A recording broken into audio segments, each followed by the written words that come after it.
to the lead, we're going to have Maitland. Maitland, let's go. Yeah, that's just not it, mate. That's not it. Give him a sympathy clap.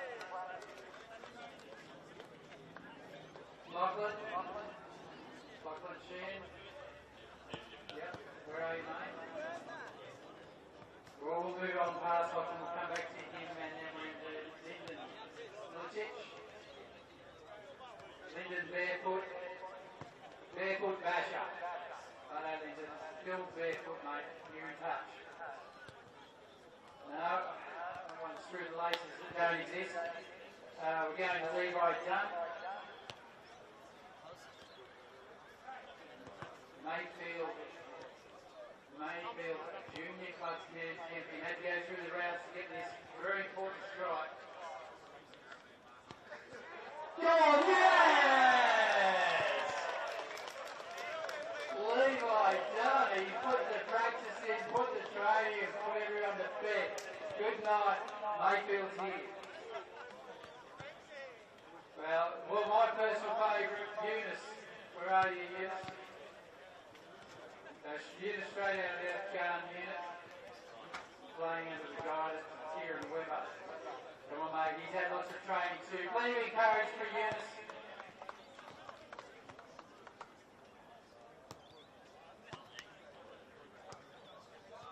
Oh, not bad. He's probably not making the final today. Mark Mulgrew. Mark, up you come, mate. Following Mark will be the Flying Scotsman Les True. This prodigy from Warren Mills in the early 90s. Mark Mulgrew. Yes! There's two in the final. Love it, Mark. This time, hang on, let's take a look at his boots. Because last year he went dead set on his ass. Slipped over. Oh, he needs to bring back. That's a football, mate. Bring back, please. Bring back, Sherry. Anita. Makes a difference. Oh, let you go away with that. He's got his boots on spikes so he doesn't slip. They're yellow, extra long studs. The Flying Scotsman, Leslie through. Oh, Troy, at this stage, good enough for the final. Very, very close. Robert Jovanovski, Jabba. Jabba's not here, so we'll just move straight on. I don't know where Jabba is, but Nicky Campbell, Edgeworth's favourite.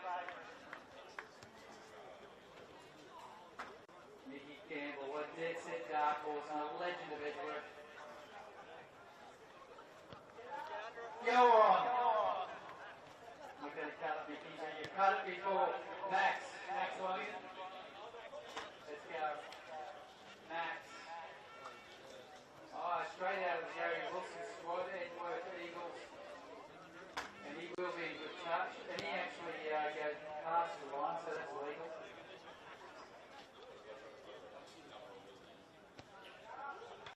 Yes, Max. Yes, Max. All right, so these final spots are filling up fast. Charlie Robson. Charlie, up you come. You'll be backed into $4. $4 to 1.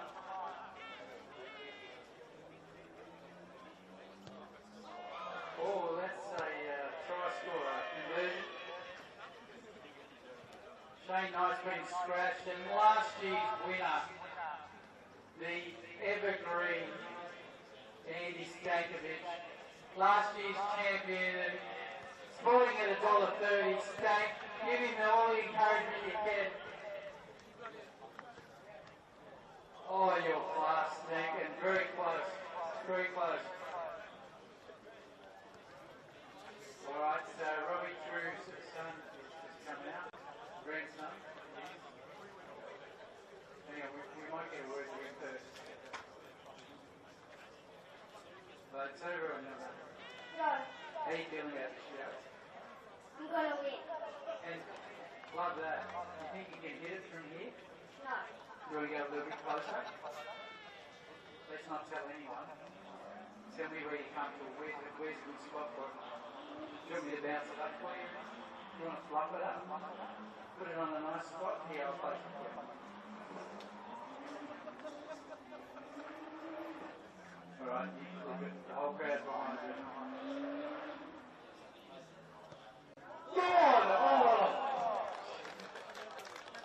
Now, the one that's the special favourite, the godfather of Edgeworth, the legendary Warren Mills.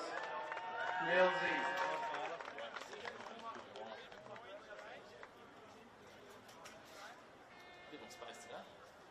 You're Warren, eh?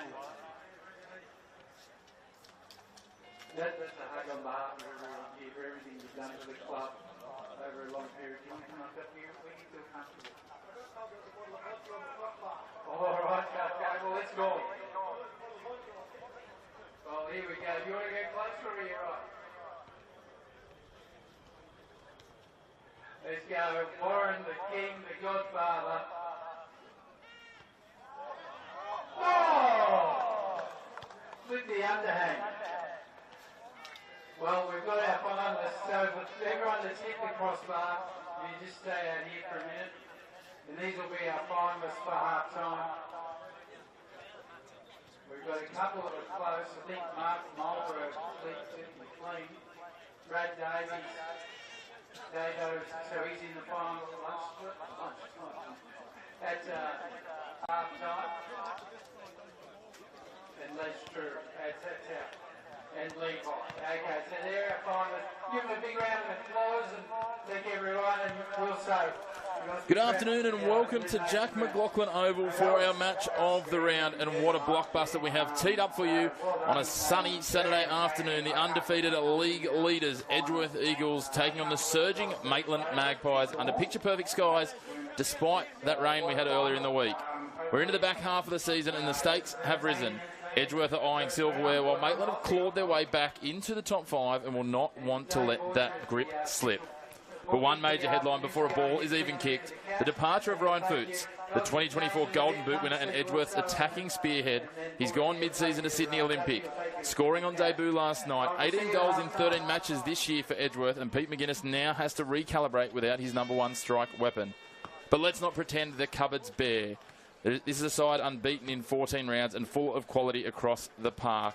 There's lots of players that will be looking to step up and show there's more than one way to fly like an eagle. Maitland, meanwhile, have been building quietly but effectively. Their midweek 0-0 draw against Broadmeadow didn't just get them into the 5, it proved they can go the distance in a tough battle. With names like Braden Crowley sitting just behind Foots on the Golden Boot tally, Daniel McFarlane, and a number of other ever-consistent players, they will be crucial today on a surface that will ask questions after the rain. So who handles the heavy legs and the hunger better today? We're about to find out. I'm Chris McPherson, and joining me for today's match of the round is injured Lambton Jaffa's rising star, both as a football and a commentator, Matt Buettner. Matt, good to have you on board. Yes, Chris, thanks for having me. And yeah, you said that so brilliantly. What an exciting game, great conditions today, and very important game for both clubs. Edgeworth coming out with that big number 9 missing, Ryan Fitz, but look, I think they've also built this season off their defence, only conceding 6 goals. So there's no doubt that Pete McGuinness and their side knows the importance of this game and the response that he needs with that exit of their number 9. But also Maitland, like flying under the radar a little bit. They're sitting 5th at the moment. In finals football, they've only lost 1 in their last 5, and it was to Western Bears 3 weeks ago. So expect a great game today and a good competition. Yeah, it's a Maitland side that's been rejuvenated with some mid-season signings. They've had a little bit of change, a few players departing. We saw Nick Cowburn left partway through the season, has gone back to play in the Zone League, and a few others on the move. They've brought some in. But let's have a look at how the two teams do line up. Let's start with Maitland. One of those names that's returned to Maitland is their goalkeeper, Taylor Pate. Number 2 is Connor Butchard. 3 will be Jordan Jackson. 5, Charlie Cox. 7, their midfield maestro, Daniel McFarlane. 9, Tay Power O'Toole. Number 14, their striking superstar, Braden Crowley. 16, Jordan Lennon. 17 for El Trainer. 41 is Braden Barutsky. And 99 is Aidan Rafferty. Their substitutes: 4, Aswin Gurung. 6, Sean Pratt. 13, Ben Grant. 15, Isaac Collins. 19, Ethan Vidler. And 30, Matt Smale. And they are coached by Adam Hughes. While for the home side here at Jack McLaughlin, the Edgeworth Eagles, they will have Ben Conway in goals in jersey number 1. Number 2 will be Aaron Apetasano. 4, Xander Ware is part of that defensive duo with number 5, Tyler Harrison. 6 is Chris Fires. 7, Andrew Poyak. 10, Jose Atade. 11, Flynn Goodman. 12, Jalen Rodwell. 15, Jackson Brady. And 19, Tyson Jackson. Their substitutes: 3, Finn Bolton. 8, Joe Melmoth. 13, Mason King. 16, Riley Van Haren. 20, Nick Curran. And 21, Ethan Lewis. And they're coached by the stalwart, Peter McGuinness. Butts, when we look at this, what are you looking for in the opening 10 minutes to set the tone for this match? Yeah, well, like we spoke earlier, the conditions are brilliant and the pitch looks quite nice at the moment. So I think both coaches know the importance of the first 10 minutes. I think from a Maitland perspective, you want to come out and rustle some feathers early. But Edgeworth, they've had this home ground as their fortress all year, even last year as well. So we know they're going to hold that down. Their defence is tight-knit. So I just think expect Maitland to be on the step, like in the front foot, and a bit of resistance from Edgeworth. And they'll start to feel themselves out in the first 25 minutes or so. It's going to be interesting. We look at how Edgeworth line up. Aaron Pedisano playing a little higher. It looks like Flynn Goodman's going to be up front with the attack as well. So there's big boots to fill. There's no way around that, no denying that with Ryan Foots. Pardon the pun around him being the golden boot. But it's big boots to fill, but it's also an opportunity for someone to shine here.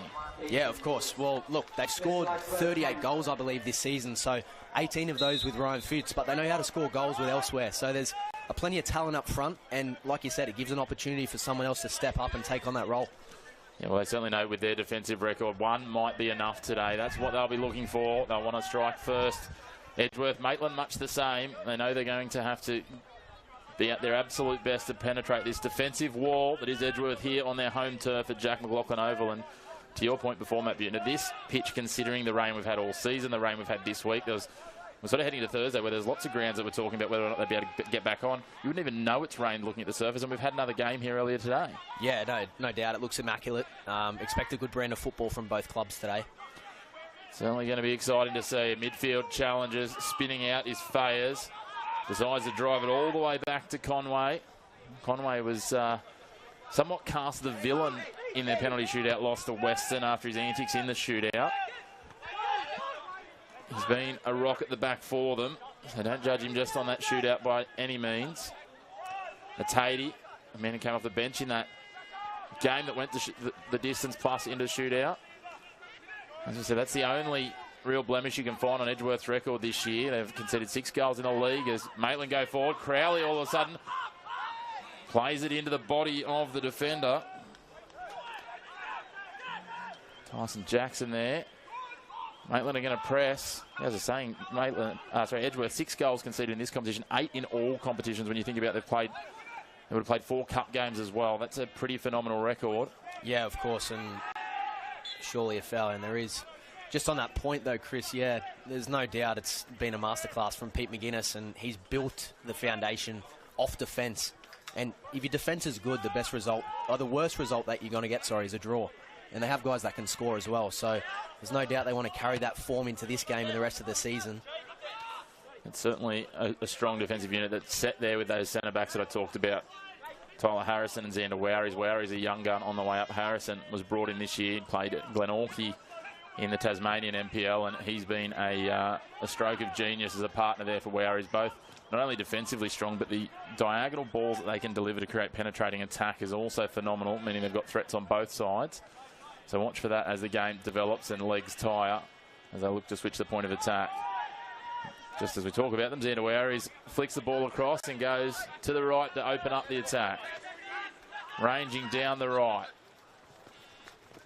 Little slip there for Brady. Plays it into legs and manages to get the throw in on halfway. Pedisano looking to create an option.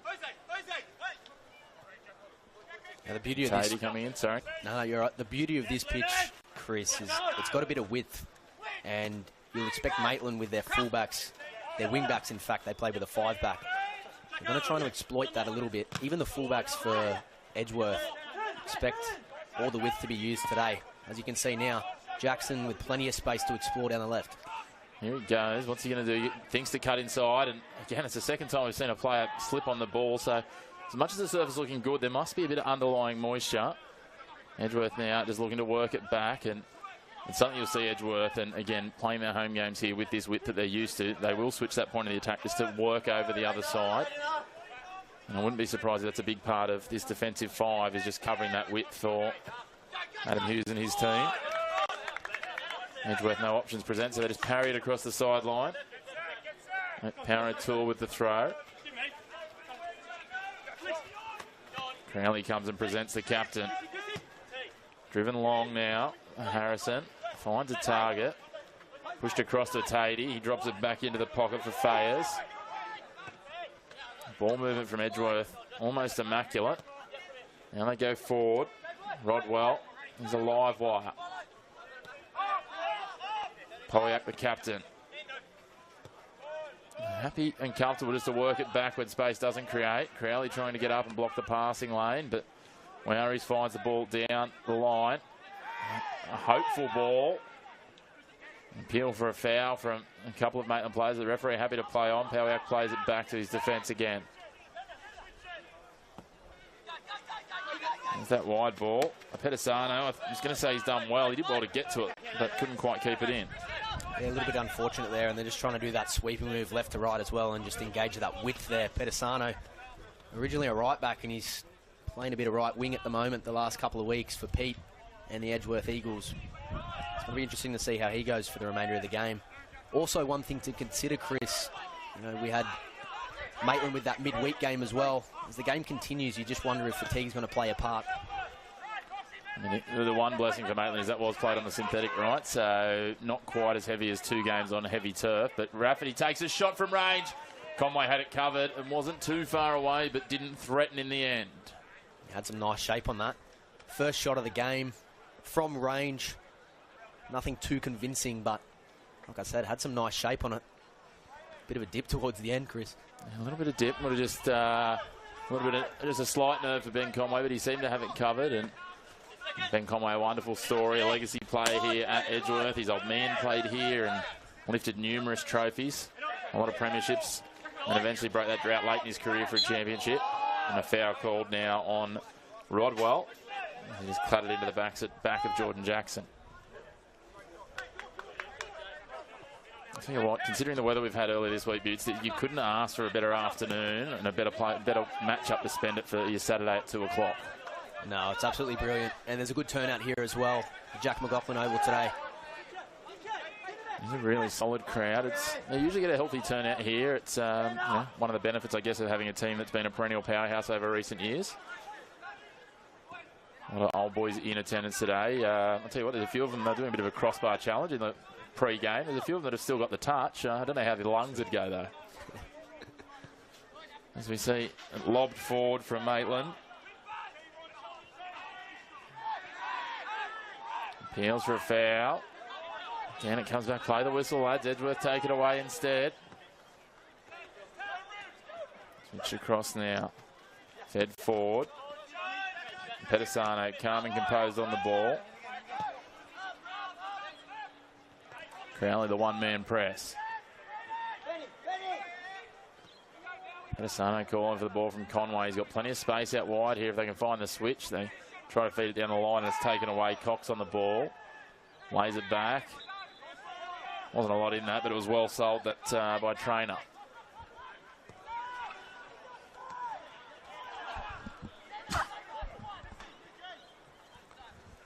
Real arm wrestle early here at Jack McLaughlin Oval. The sun just dips behind some light clouds. Pedisano ranging through midfield. Tatey is an electric player. Came to Edgeworth following Damien Zane a few years ago after time at Broadmeadow.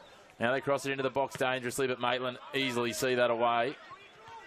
The defensive group all back there, tracking back. Now Rafferty. Rafferty pushing forward. Interesting watching the midfield of Maitland. They're setting back deep, meaning there's quite a gap between once they start going forward to find Braden Crowley again. And he's that sole presence up front.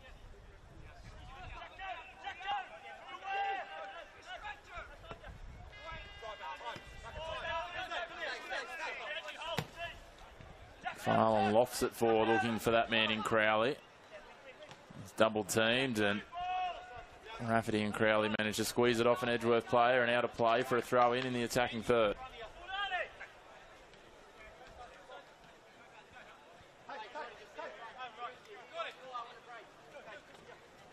You really see this step up in class in this top 5 battle today as both teams just looking to see what presents a little bit Butts. I think just trying to feel each other out and look at where the gaps, the opportunity or the lapses might come from. Yeah, of course. And this man's had plenty of early contributions as well for Maitland.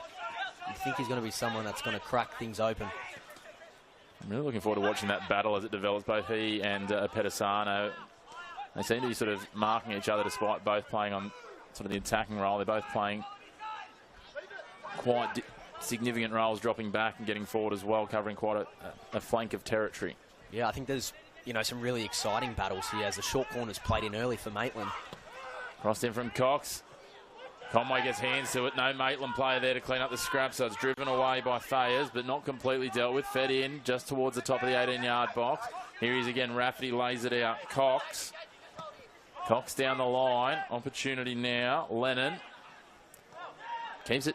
I was going to say, I thought he kept it just inside, but the assistant referee says no. The ball did completely cross the line.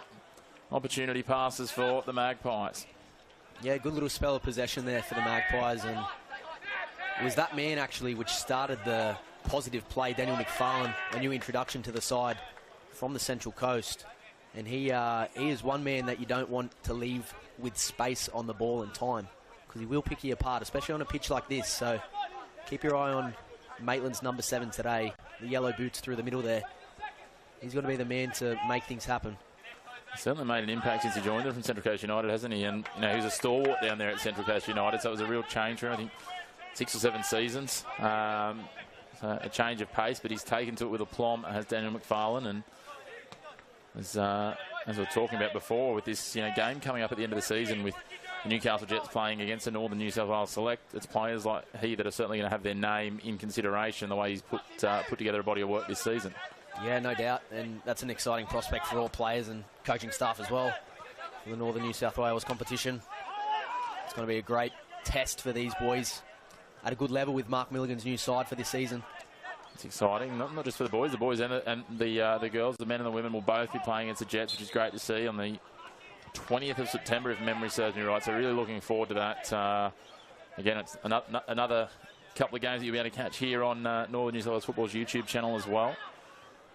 You can catch all the NPL live and free, first and reserve grade men's and women's all season as well. So no shortage of quality football content, and it's only going to get hotter and more action-packed as the season winds towards its pinnacle over the next couple of months.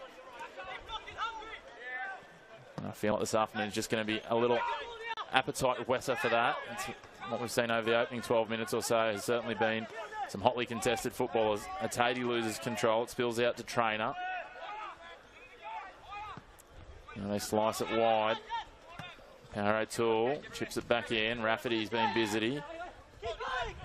Where's a little grab? The referee happy to let that go.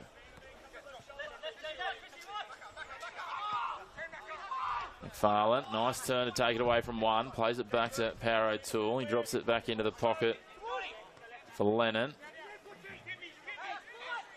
Working it away. Jackson to Barutsky. Down the line, a little heavy. A leap of Trainer couldn't reel it in, but they get the ball back, and here's Trainer now on. He's going to try and turn the afterburners on the outside. Tries to find Crowley. The pass from Harrison not clean in clearing, but they retain possession to Edgeworth. Now they drive long, looking to get the break on. The flag will stay down as Rodwell advances. He pulls back when he realises he's got no supporting numbers. Plenty of space, plenty of opportunity. They'll switch it across here now. Pedisano. Power O'Toole just went down. Found that little divot in the ground. Drops it back now. Poliak working. Poliak looking for options. Nothing presents in front, so he drops it back in. Fayers swings wide. Brady against Power O'Toole. A little bit of pause, and the assistant referee gives the throw into Edgeworth. Goodman. Fed back in. Poliak, the captain now. He'll switch wide to the left. A little bit of hesitation there, and then it's just cleared away.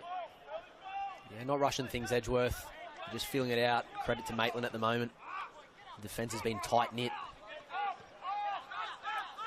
One thing that's impressive with Edgeworth, though, Chris, is their ball retention and composure. Everyone knows their role and protects that thing. Passing percentage certainly high so far today. Now played forward. As soon as I say that, of course, a misdirected pass. The on-commentator's curse comes again. Rafferty toes this forward with a deflection.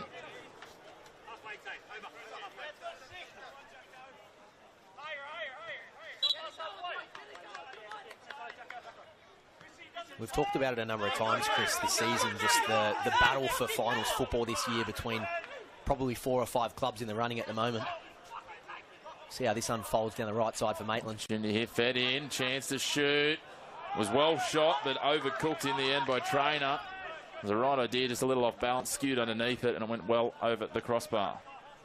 Yeah, just back to that point, there's, you know, still 4 or 5 teams in this competition that are eager and close to finals football, and Maitland have been swinging under the radar a little bit. They probably, you know, had higher expectations and predictions at the start of the season, but, you know, their last 5 games, as I said previously, they've only had 1 loss, and it was 2-1 to Western Bears, and we know how good Western have been this season as well.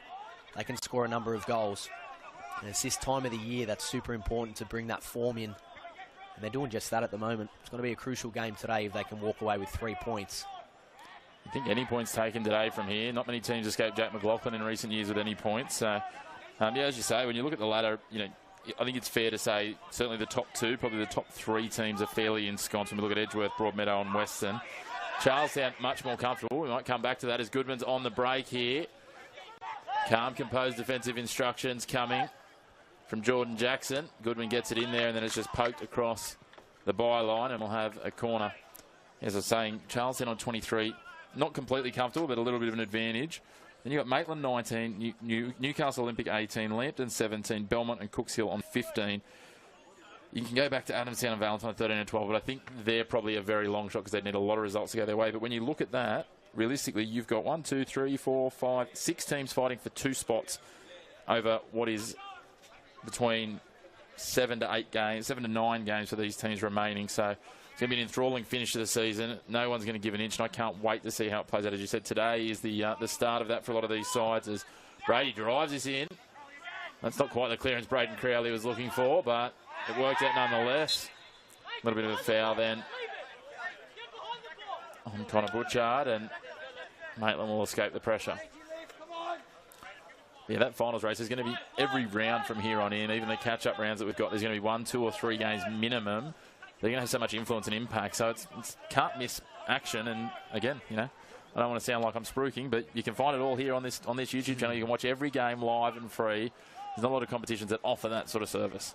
Yeah, no, it's awesome, and it's definitely ramping up at this point of the season. And you know, I think hopefully we've had the most of the weather behind us now. As I said, Jack McLaughlin looks exceptional today. There is plenty of games to be played, plenty of catch-up games also. So it's going to be a heavy schedule for a lot of teams as well heading into this final period of the season. The only 2 teams that have taken points off Edgeworth this year, Lambton Jaffers, a draw here, and from memory, a very hot day. And then maybe a week after that as well, or a couple of weeks after, was the new side, the Bell Swans, who had a draw as well. So no one's actually defeated this side, not in the competition, that is. Well, as we said, they've lost 1 game all season, and it took a penalty shootout in extra time. So that speaks to them. I thought that was coming up onto our balcony for a moment there. Goes over the sideline. It'll be a throw into Maitland. Power O'Toole wastes no time.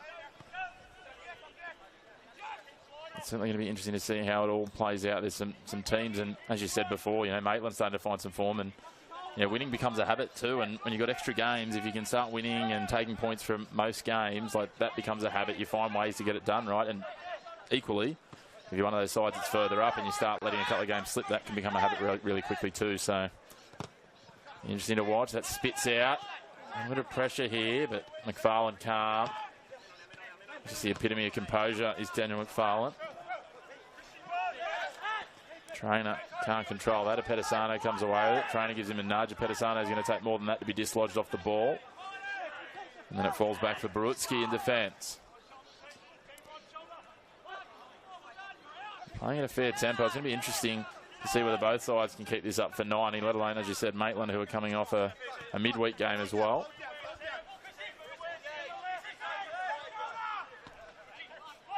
Fed into the middle, the Butchard. Farland dropping a little bit deeper to orchestrate here.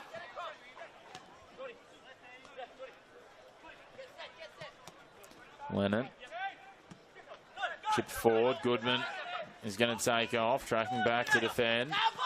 Power O'Toole. Both sides animated and trying to call for it. Power O'Toole getting some feedback from the crowd and giving some back too. No love lost between these two sides. Referee does well to dodge a misguided pass. I like when you start getting the crowd involved. You know that means that the game means a little bit more. Yeah, definitely. There's plenty of people out here today, as I said earlier.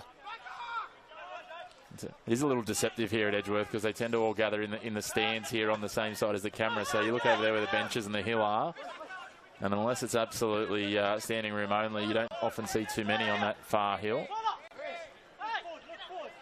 But don't let that deceive you. Under the scoreboard at the other end, there's plenty of punters, a lot of the old boys in. The grandstand's probably 60% full as well. So good atmosphere and vibes here today at Jack McLaughlin as a Pedisano looks to go forward, decides just to lay it back to Brady, who draws in 3 defenders. Nice little back heel from Goodman for Brady again. Chance to shoot here for Rodwell, is it? No. He's dispossessed. Good defensive work, Maitland. Then he gives away a foul, and it's going to be judged cynical. He's going to get a yellow card for his efforts. Maybe a little bit of a soft yellow card. Certainly the Edgeworth fans think so. Yeah, maybe so, but the referee's, first card of the game, and he's setting the standard, I guess. Doesn't want this game to spill over. It's been of high quality thus far. We've just gone over the 20-minute mark. You'd have to say, if you're Adam Hughes from Maitland, you'd be pretty pleased with how his side started. Exploiting the width. Power O'Toole, this man closest to the camera. He's got plenty of ball. Daniel McFarlane at the base of the midfield as well. He's going to sit in between those two centre-backs and continue to just try and distribute left to right. But you'd have to say Edgeworth are looking pretty good as well.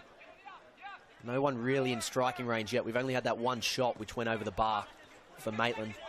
Both teams probably still just feeling themselves out at the moment.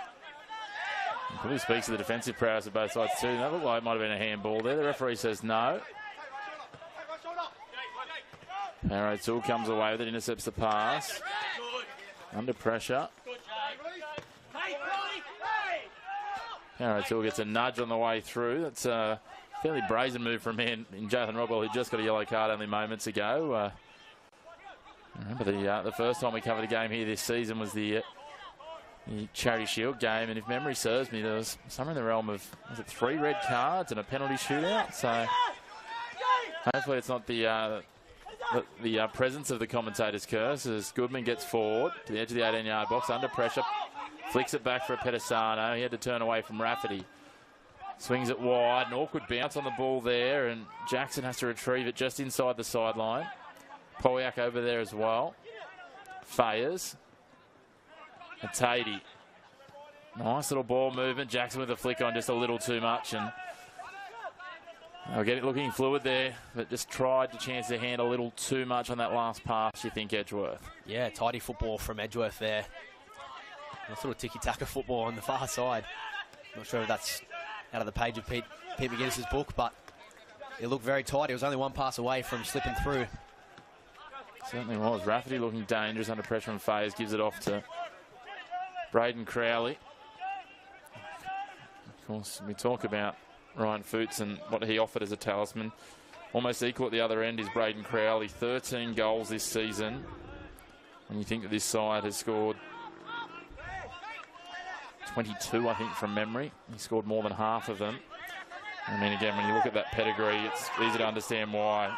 Spent time in the A-League with a couple of different clubs at Newcastle Jets and Melbourne City. And then he's played over 100 matches between Lambton and Maitland now in the NPL. So this all speaks for itself. He's got plenty of goals in that time too as a Pedisano works it forward. Nice little 1-2 working over Power O'Toole. Touch is heavy.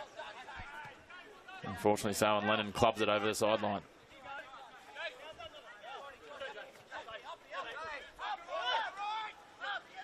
Edgeworth just trying to up the pressure here. Using the ball to do the work. They go back to Conway.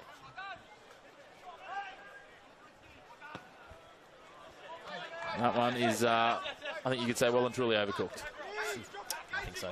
You see the idea. Brady had plenty of space. Just Conway couldn't find the target. Edgeworth just happy to sit at the moment and give Maitland some ball possession deep. They were pressing early in the piece. And as I said earlier, it's just a big pitch, Chris, so you can't expect to do it across 90 minutes. It's certainly not interesting to see that Edgeworth have sort of somewhat gone a bit of a lopsided 5 there. Butchard was playing up high and he's had to track back now. He's lost his footing. Hatati gets to the outside, takes half a strike. I don't know that it would have really threatened the goals, but Barutsky gets in and blocks it, and we'll have, if memory serves me, our first corner after 25 minutes. I haven't really said, as you said, we've seen that one shot that was just over the crossbar. We saw another one that would only just qualify as a shot, but here's a short corner. Actually, Maitland did have a corner earlier because they took the short corner, crossed in, Pate out to it and takes it easily with 2 hands above his head. Interesting to see both sides take that short corner, and it just seems there is an attitude, Matt, that they just want to keep the ball in play as much as they can with these two sides. Yeah, of course. They both play possession-based football, and I said it earlier, expect a good brand of football today, a good pitch. Geordie Leonard's just been dispossessed, and we'll see how Edgeworth play this out.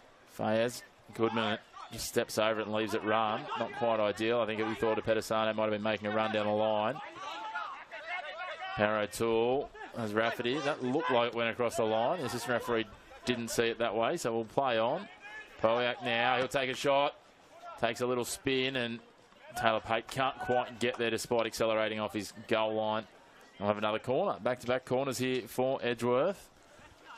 Yep, just going back to that point, Chris, both coaches, Adam Hughes and Peter McGuinness, you know, rich in experience and quality, and they know the importance of a possession-based game. So they definitely recruited, you know, in the off-season their sides to play that type of football, that brand of football.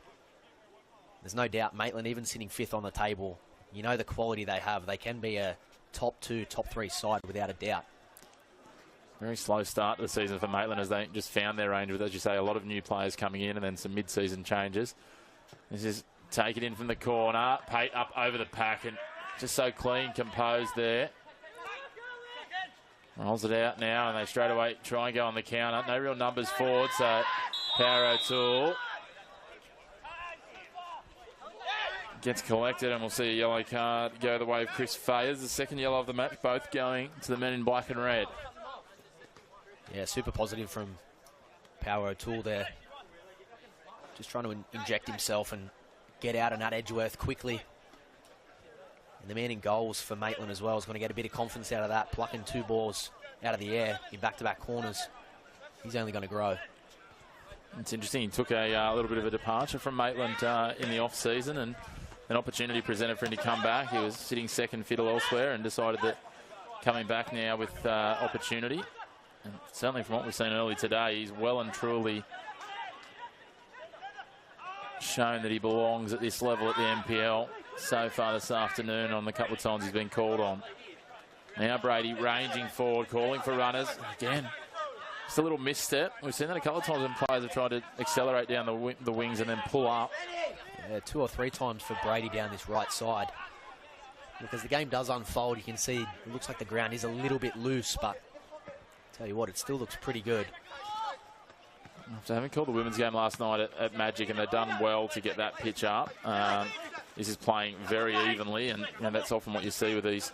As Goodman goes down the sideline, these pitches is they get chopped up really quickly. Tries to cross it into the box, well dealt with, and then Lennon will just push it across the byline. But yeah, as I was saying, you quite often see where you get all those divots, especially through the heavy traffic areas through the middle.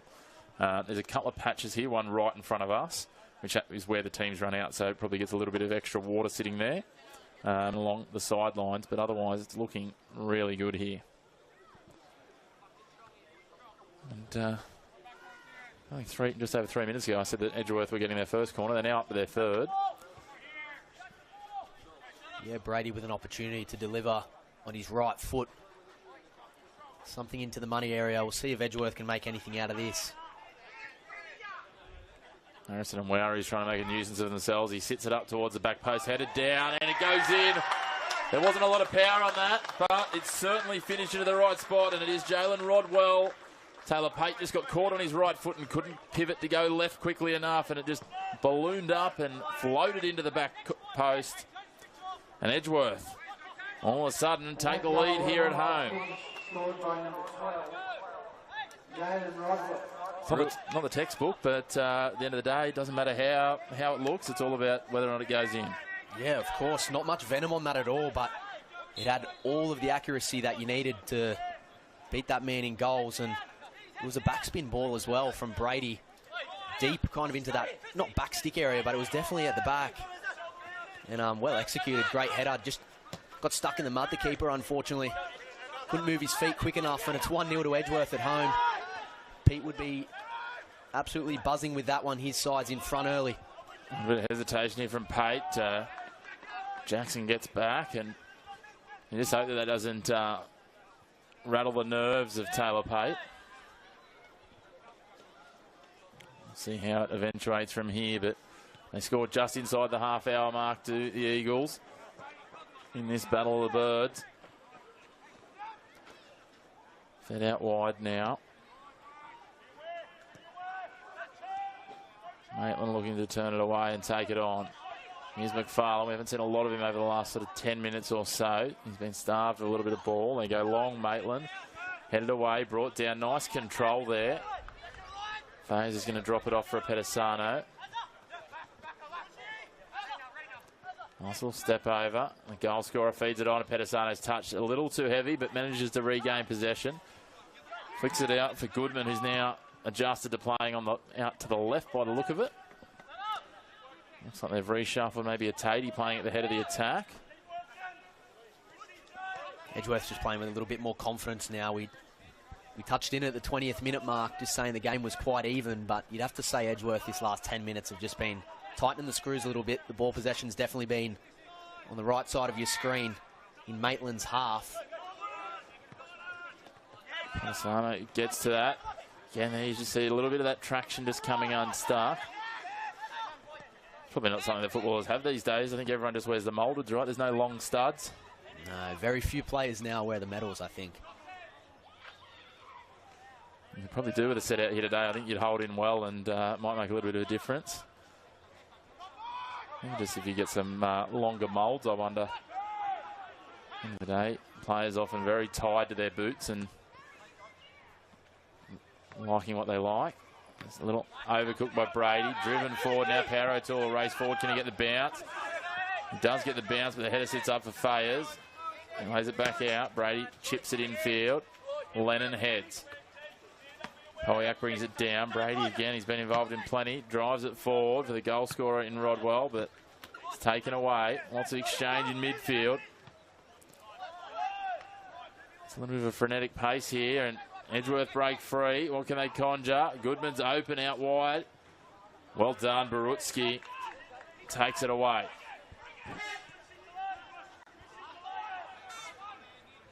Butchard in a foot race. He's brought down. The referee says that the ball was taken cleanly, so it will be a throw-in for Maitland. Straight away, continue forward. Cox. Butchard under pressure immediately. Doesn't come away with it. A little bit of a tangle. Stays on the deck. Goodman. McFarlane's going to have to track back to close him down. Gets a nice ball inside for Rodwell. He feeds it through. Surely the flag will go up there. And Tatey offside. Yeah, positive play from the goal scorer. Wasn't too far off there. Edgeworth just growing in confidence as his half plays on. It's probably the first time Maitland in the last 5-10 minutes or so had that ball in Edgeworth's half. And immediately just coughed it up. Look a little bereft of answers when it's transitioning from midfield to attack, and there we see it again. You've got Crowley and you've got Trainer both playing forward at times, but it seems like a big void there once their midfield drop back to defend against the potent Edgeworth attack. And that's where they seem to be having that trouble transitioning that. Yeah, I agree. I think the answer for me and Maitland is a possession-based game, as I said earlier. They're trying to rush the ball too fast, too quickly. This pitch is big enough. They have 5 at the back, plus there's 6 as well in McFarlane. They're a good enough side to just hold the ball for a spell and get themselves back into this game. Little mistake at the back there. Tatey was racing up. Has to clear it away. And you almost feel like they're trying to chase that lead or that deficit already. And realistically, you know, we've still got 55 plus minutes of football to play here. It's a long time and a side that's certainly got the ability to claw 2 goals back here if they can just get into playing their own rhythm and style. Yeah, without a doubt. And again, the goal only come from a set piece, Chris, so there really only has been 1 or 2 shots in this game thus far. Both sides defensively have been exceptional. It's been a real one of those games, isn't it? You know, you come away from some of these games when it's 0-0, 1-0, 1-1, and non-traditional football fans, there's a strong tackle there where he gets the ball, Tyler Harrison, and that's exactly why they recruited that man from Tasmania. A defensive prowess. Yeah, I was saying it's one for the football impurists because it's been really clinical defending from both sides. As a Tate's into the box here, chips one back with a little bit of hope more than anything. Cox clears it somewhat. Rafferty drops it back. Cox prods it forward. They can't keep it though. Wowries clears it away. But this is the sort of, you know, edge of your seat football that we're hoping to see as we build towards and into the final series.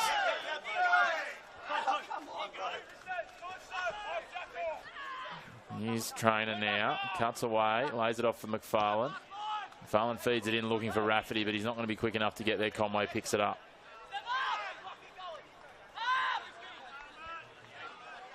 Conway just slowing things down for Edgeworth.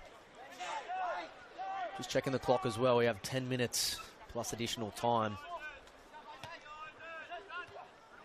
Edgeworth 1-0 up at the moment. It has been quite an even game thus far, Chris. Certainly has. Edgeworth just had that sort of 5-minute window where they found that goal and they had a lot of possession down there, but it seems to have settled back a little bit now.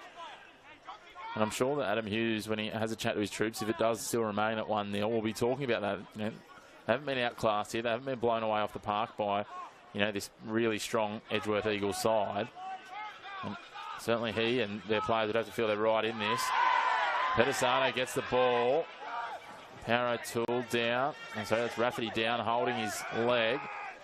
Looked from our angle that Pedisano got all ball, but the referee certainly agreed. Rafferty hopefully will be back to his feet. He is now.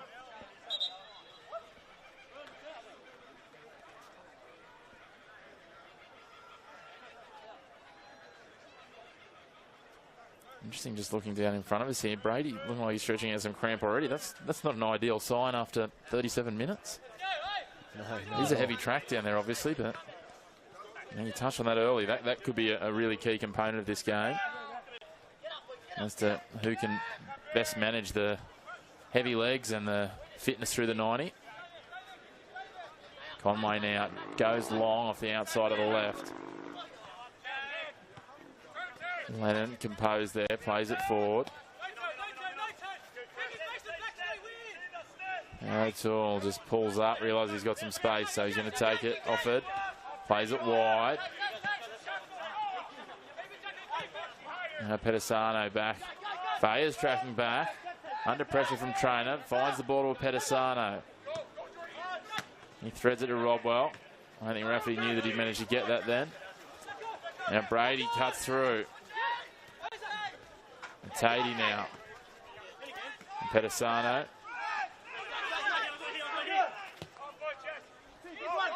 Press from Maitland is forcing Edgeworth back. Fayers a little mistouch. And now they try to clear it. Headed forward by Jackson. Lennon gets hold of it. Plays it forward. Crowley drops it back to McFarlane. Wide to Cox now. This is more promising from Maitland. McFarlane now cuts in. Crowley plays it back. Sits for Borowski. He goes wide to Butchard. His possession's looking better. Now they thread it into the box. Lennon's there. Peels for handball. Look close. Good strong advance. Power O'Toole comes away with it. Lennon. Plenty of Maitland numbers centrally. They go wide to Rafferty now. They look to accelerate past the Pedisano. No, he cuts back infield along the edge of the 18-yard box. Thinks about a shot. Plays it into the box and it's headed away. Strong defence from Wowries, but Butchard's going to take this one away. And this is much more promising play from Maitland. Yeah, really positive from Maitland here. Just knocking on the door. Edgeworth sitting tight in that defensive block at the moment. So edging closer to half-time at the moment. They know how important it is to keep the gates shut. Maitland equally will know how important it is to chase a goal here. If they can turn this possession and territory into a goal, 1-1 against this side is all of a sudden a lively game if we're heading into the sheds, and a different conversation with the man with the clipboard, Adam Hughes. Butchard takes it back to Baruski. Now Butchard again. Just exchanging possession, those two. Now they come across through the defensive unit. They swing wide to Lennon. He's looked good since he's really injected himself the last couple of minutes. Calls Power O'Toole to him. He swings back to Jackson. Much better spell from Maitland here. That's exactly what you called for, Matt Butner. Just maintaining possession, working the ball around, letting it do the work. And unfortunately, though, it can all come unstuck with one stray pass, and it does there. But Edgeworth failed to clear it out of play, and now Rafferty's there. Turns one, burns another, lays it back. Foul after the fact, and Chris Fayes can argue all he likes. It's going to be a foul once the referee's blown it. Yeah, tidy feet from Rafferty in the middle. I said it earlier, and in the game, he's a man with some firepower for Maitland. Probably going to be one of the men that you look to crack this game open. Looks like he might even be on this set piece now, but he's a live wire for Maitland. Certainly is. It's been a little bit of everything. He spent most of the first 30 minutes or so playing down this left, and now he's just taking himself a bit more centrally and even across to the right edge for a few moments. And it seems wherever he is, there's some danger presenting. And some of those players like him, like Jordan Lennon, just find the right moments to inject themselves here. They could be the game breaker. I said just before, I've been really impressed with Jordan Lennon when he's ranged forward a couple of times in the last couple of minutes.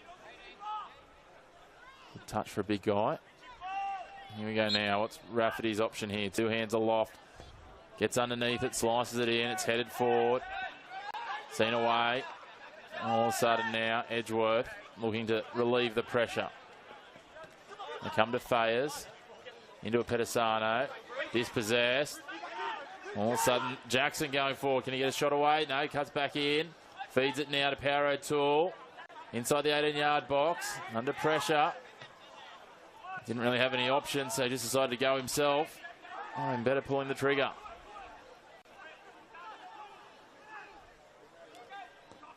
Goodman and Rafferty go toe-to-toe. Conks gets involved and helps out, and Goodman the last touch, and we'll have a throw into Maitland. Into the last 3 minutes of regulation time. The first half here at Jack McLaughlin Oval, round 18, match of the round. Northern New South Wales NPL on Northern New South Wales Football's YouTube channel. Nice little work there. McFarlane, I thought he was going to snatch that one, but just turned over. Now Tatey, tight quarters, doesn't keep his feet. It's a cardinal sin. Lennon loses the ball to Fayers, though. Goodman now. You can just see both teams starting to show a little bit of fatigue. A few little mistakes creeping in late in this first half, Matt. Yeah, important for both sides now as we're heading into the half-time. Just to not slip up defensively. You'd have to say Maitland have had the upper edge the last 5-10 minutes or so.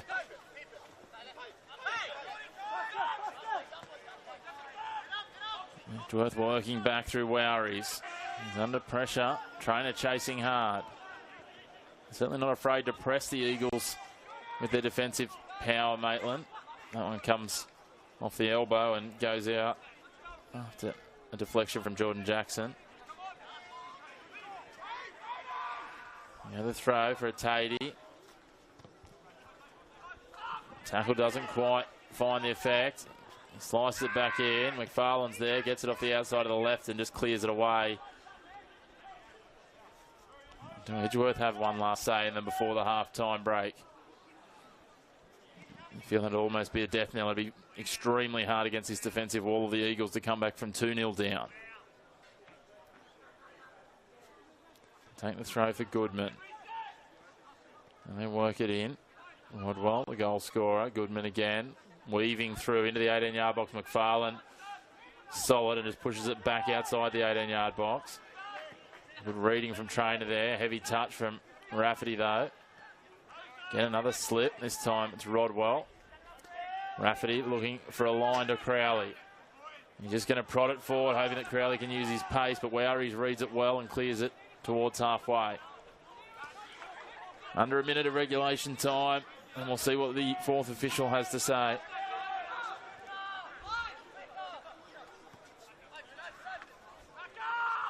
Lennon No options present in front, so he drops it back to Jackson. Ruski puts it forward for Crowley, and it's to his advantage, but the flag goes up. Assistant referee says that he was just in front there, and it wouldn't have been a lot in it, but assistant referee in perfect position again. Yeah, good line, good ball. A little bit unfortunate there, Crowley. He's pleading his innocence to the sideline at the moment, but yeah, positive play for Maitland. We've got a couple of minutes to play. We'll see how much the fourth official has for additional time here. They've definitely been the better of the two sides the last 10 minutes, Chris. Certainly have. It's going to give them some momentum and positivity, even if they can't find the back of the net heading into half-time. I'm sure that Adam Hughes will be talking about those positives that they've finished this half with and the fact they've finished the better. In terms of Braden Crowley, though, I'm yet to meet a striker that has thought they were offside when they were offside. It doesn't matter how far offside they are.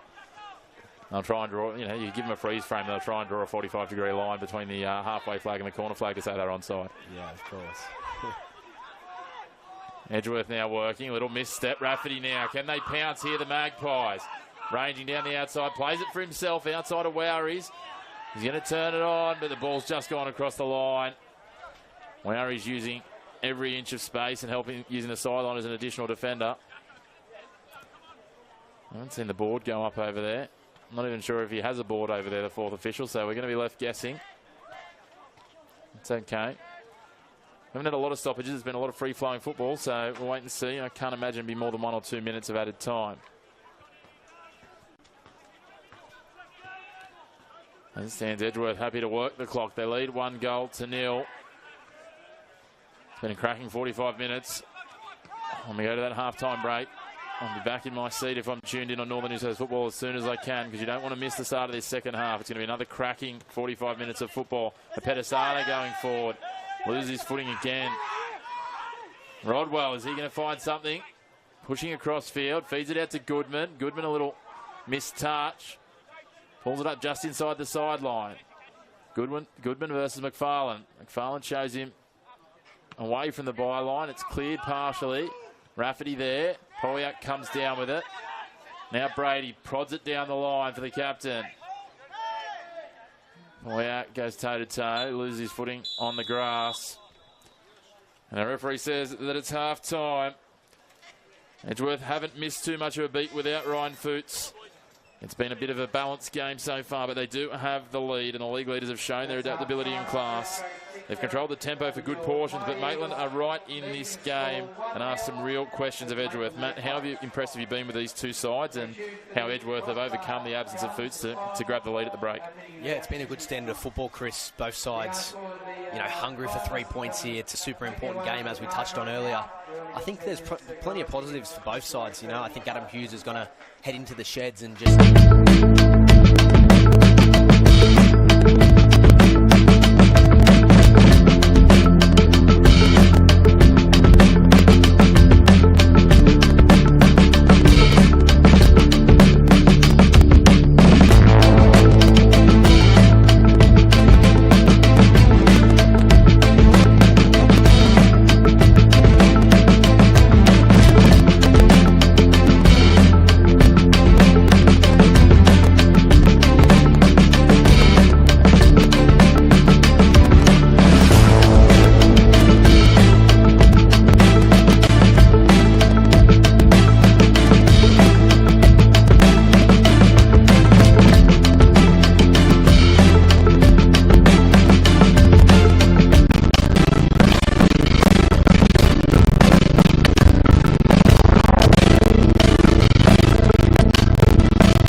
yeah, that's the feeling. Progress. Momentum. Getting somewhere. That's what it feels like when you bank with Newcastle Permanent. With local experts and award-winning customer service. We're here for you, and we're here for good.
Welcome back to the second half of the round 18 match of the round between the Edgeworth Eagles and the Maitland Magpies. This one evenly poised despite a single goal lead to the home side at the break.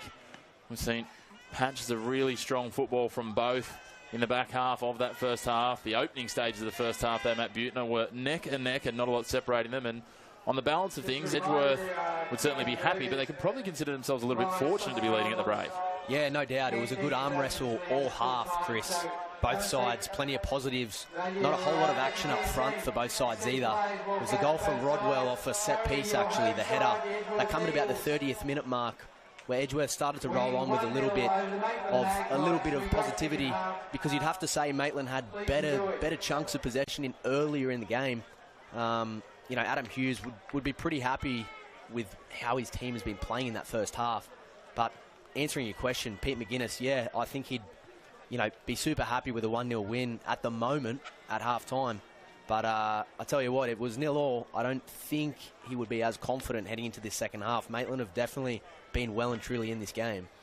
Yeah, they finished the half the better. They had a really good string of possession around the sort of 40-minute mark as well. And that was probably the notable piece, was those couple of 5-minute windows that each side had.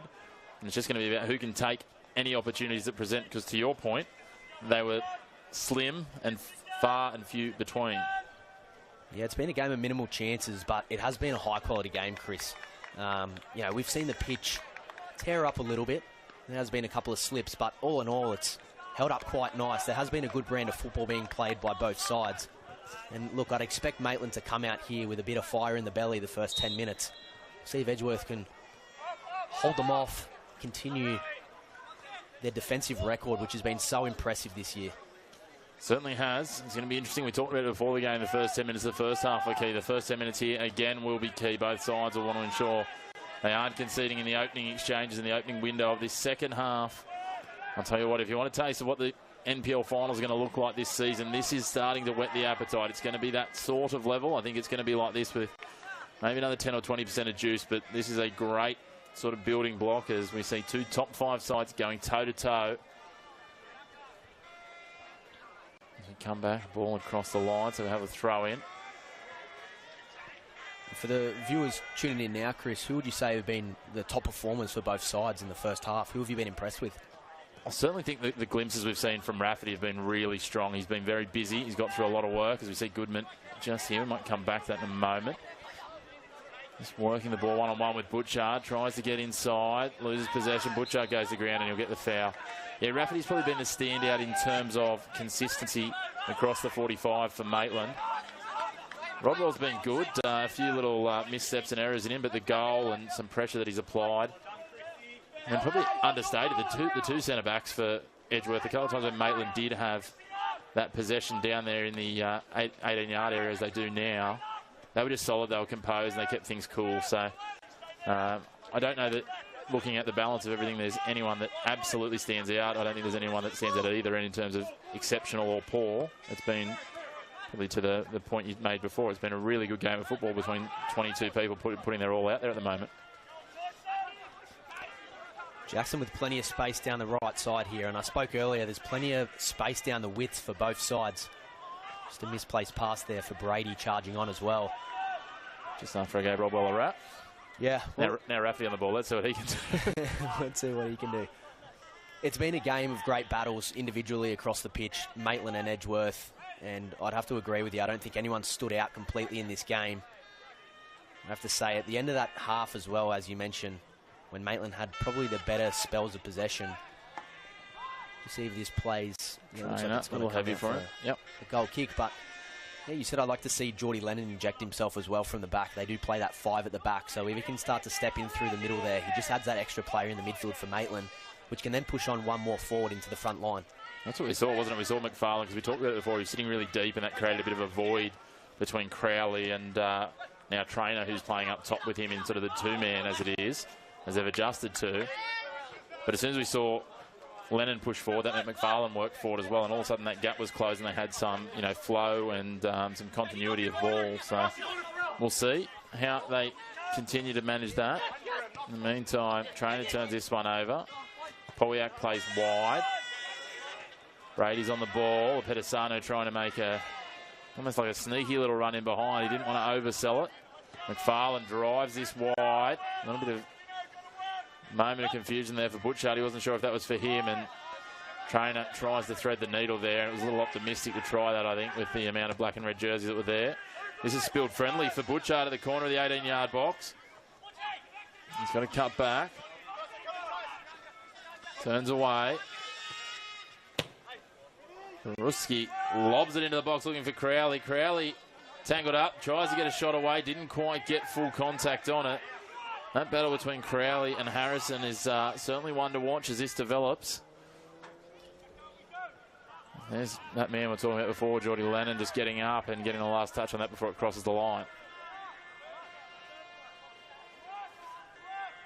Harrison's going to have to be careful in that 18-yard box when those chances do present, because you can't give Braden Crowley too much body position there. Even if he's off balance, he won't often miss-hit those ones like he just did. No, not at all. And maybe got a little bit fortunate there as well. I think it was Brady with a miss kick through maybe the clearance. Just gave Crowley half a sniff, and that's one man you don't want to give half a sniff to. It's Goodman on the right foot. Expect him to come inside here. He's been busy. Probably just misplaced that one. A little bit too heavy, but he had plenty of positive touches in the first half. He's another man for Edgeworth that I know Pete McGuinness is expecting goal contributions as we start to head towards the end of the season. And that departure of Ryan Fitz. They have to find answers. They've already found one in Rodwell today. Ranging for Brutsky. It's been an interesting injection into this Maitland lineup in the back half of the season. Braden Crowley and Harrison. I'm not sure if if Braden's going to ask him for dinner before he gets any closer, but no love lost between the two big boys. Yeah, well, that is probably going to set the precedence for the rest of the second half. It's a battle that you just mentioned, Chris, and I think it's going to continue to fire up as we head closer and closer to the 90th minute, but Aaron Pedisano working hard around the outside. Power O'Toole drives it and pokes it over the line for a corner.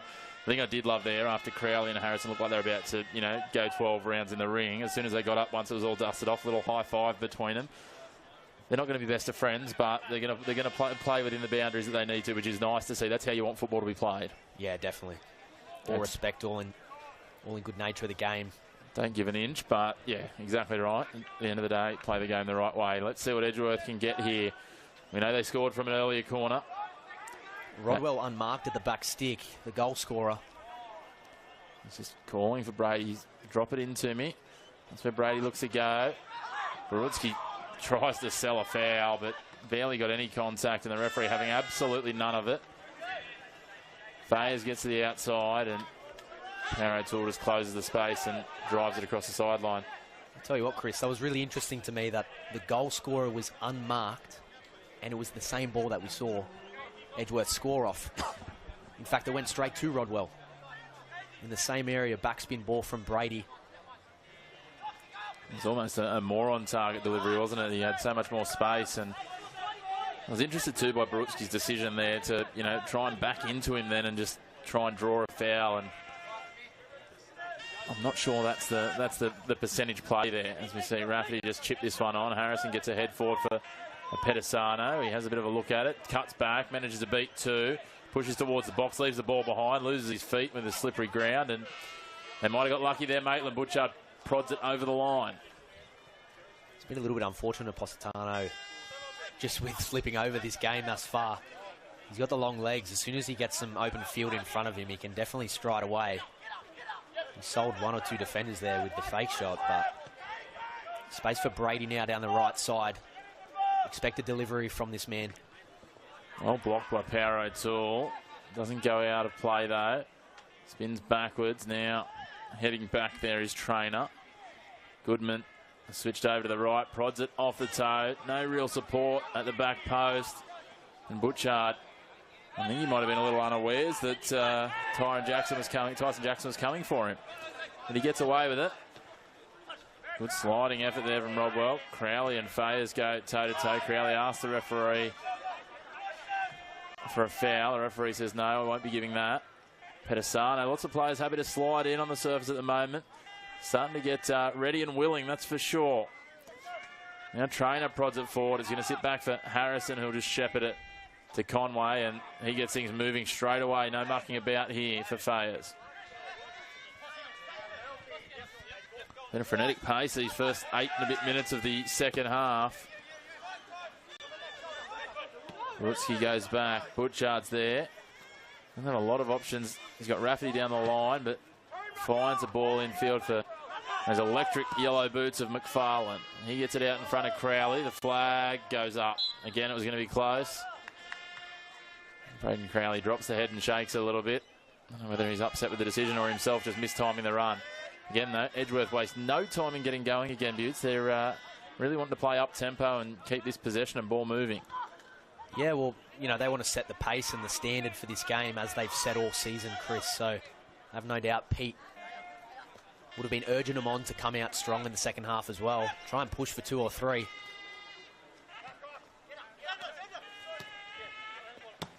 Driven back now. Harrison. Out to Brady. Cloud covers come over a little bit. The sun blocked. Still a nice temperature for football, though. If you tuned in, I think you're watching this on Northern New South Wales Football's YouTube. I think you're in probably the second best place you could be today. The best would be here in the grandstand. I tell you what, the smells of those sausage sizzles at the moment, Butts, are really hitting my senses as Goodman goes into the box, prods it forward, and there's our man Jordan Lennon coming back and just heading it away. Yeah, positive play there down the left side. Goodman on his left foot. You don't usually see that from him. He's so reliant on his right foot. But it's a good ball in the dangerous area. But it's one man that you don't want to put it in the mixer with is Jordy Lennon. He's such a big body and he's dealt with that really well. But Edgeworth got an opportunity now to set piece. Brady on the ball again. We'll see how they set up. No short corner.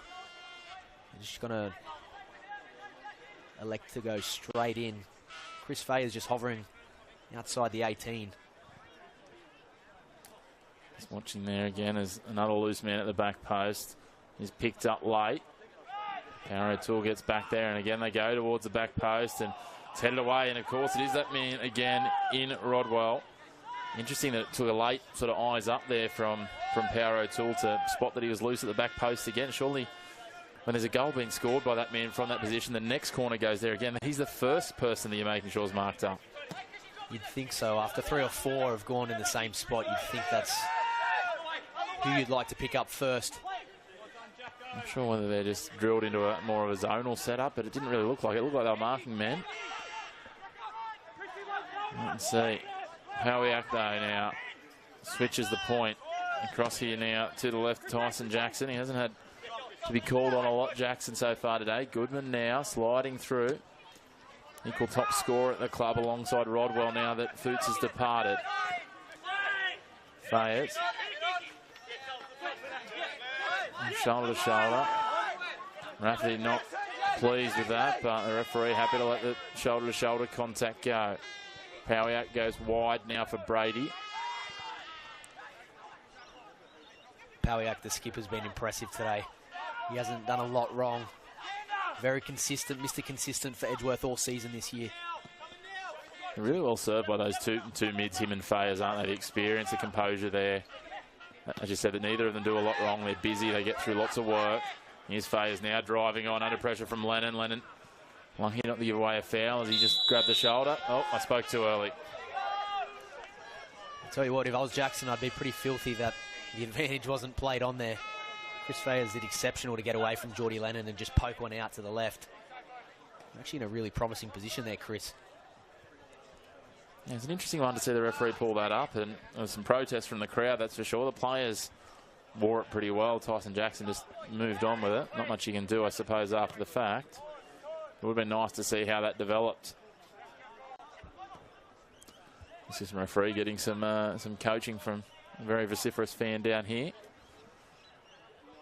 I do know that Northern New South Wales has been really strong this year in ensuring that whilst you're more than welcome to have your say, that it's done in the right way, and I think at the moment it's certainly going the right way, but it's a fine line that we do need to respect our referees, because without them we don't have a game, Buttes. Yeah, for sure. And in all honesty, women and men this year have been exceptional on and off the field. I don't think there's been too many major issues at all. Right. I think it was nipped in the bud too in terms of players. One of the women's players, I think, got 8 weeks for some referee feedback. Yeah, as I say, the referees have a tough enough job adjudicating a very high-level game when they're, physically under the pump, just like the players are.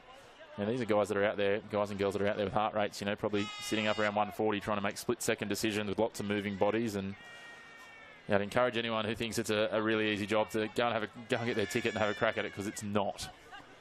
Especially when you get to this level of, I'm going to call it semi-professional football, but it's essentially, professional football with the way these athletes train, as very well. Brady curls this one in dangerously into the box, headed on by Goodman, and it finds it just inside the post, and Edgeworth double their lead. That was textbook from Goodman, up, leaping header, just nods it to the right post. And poor Taylor Pate again just stuck in the mud and couldn't respond, and Edgeworth lead 2-0. Not much to say about that. That was just clinical delivery, clinical finish. And sometimes you just have to say that a goal and a shot is too good when you're the keeper. Well, yeah, I mean, the best teams do it right, and their execution is exceptional, and they've executed twice today off set pieces. There's been Brady on the end of both, sorry, not the end of both of them. Delivering both of them. That was more of a in-swinging approach on his right foot, and Goodman's just leapt the highest and placed that tidy into the left corner. And I tell you what, Pete McGuinness would be loving this. Definitely just, removes the nerves a little bit after missing that big 9 exiting in Foots. I know we've mentioned it a couple of times, but I know there was definitely some chat. Probably not through the club, but definitely around the grounds and the competition, that this would be a test for Edgeworth today against a pretty on-form Maitland. Yeah, 100%. See if they could score goals today. And I'm sure Pete McGuinness will be really just, chuffed with the fact, too, that it is his 2 other avenues that have led to goal. Like, they're both sitting on, I think, 4 and 3 goals, or 4 and 4 goals coming into this game. So being the next 2 on the ranks, they've stepped up today so far. Here's another man that can certainly step up, Jose Atati. He almost gets away from Brutsky, but he gets the boot into it. Jackson. But, yeah, it's still the expected avenues to goal for Edgeworth. So it's, they're things that he knows he can rely on now with these 2. They've both managed to find the back of the nets in Goodman and Rodwell. Yeah, of course. Well, I mentioned earlier, Ryan Fitz had 18 of their 38 goals, so they know how to score goals elsewhere. And they've actually scored the most goals in the competition, Edgeworth. They've conceded the least. So there's no surprise that they're at the top of the table sitting where they are. Currently holding another clean sheet at the moment. It's all looking good at home for Edgeworth Eagles. Certainly is. As I said, Goodman now up to 6 for the season. Rodwell 5. All building in the right direction. Still a long way to go. Both in this fixture in the season, though. And as it stands at the moment, Edgeworth poised and in the right position to maintain this unbeaten run in the league and across their season. And continuing to firm as one of, if not the premiership favourites. Now, Goodman, he's full of confidence. He takes a shot. He skewed that off the outside of the boot, though. I think he'd love to have had that again. Yeah, definitely. Yeah, he's got a little smirk on his face as well. He probably will love to have another chance at that one. I think the ball just lifted up, unfortunately. Maybe the pitch gave way. Nonetheless, Maitland are trying to get themselves out of their own half now. Probably been spoiled of possession the last 5-10 minutes. Again, the wind's just been blown out of the sails, unfortunately, for Adam Hughes' men. Certainly has. As we said, though, like, they're not that far out of this game. Yes, 2 goals against an Edgeworth side that's, you know, only conceded a handful or just more in the league this season. But I think this now becomes one of those games where, you know, while with 28 minutes of regulation time remaining, you wouldn't rule them out coming back for a share of the points. Even if it's not about that, it's about the momentum coming into the remaining games, isn't it? It's about making sure they continue and don't let that wind be taken out of their sails and finish this under their own, I guess, momentum and drive. Yeah, of course. I still think Maitland have been well up to the challenge today. I think it's been a really even game. There hasn't been a whole lot of chances and clear-cut chances on goal for either side. I think defensively there's been some really impressive players for either side. I think tactically both sides have executed quite well. But again, the top teams... Nice ball here for Pettisano. Yeah. Look at him go down the right flank. Aaron Pettisano crosses it in. He's found it in the midpoint. No real runners coming through, and Pate takes it casually and easily. As I was saying earlier, Chris, the top teams, they execute. And if it isn't a set piece, they'll find a goal. They know that it's a game of chances, and Pratty's just been dispossessed. I didn't even notice there. We have had a change. It must have come at the goal, I'm guessing. Sean Pratt on there. Try and do the process of elimination and work out who went off.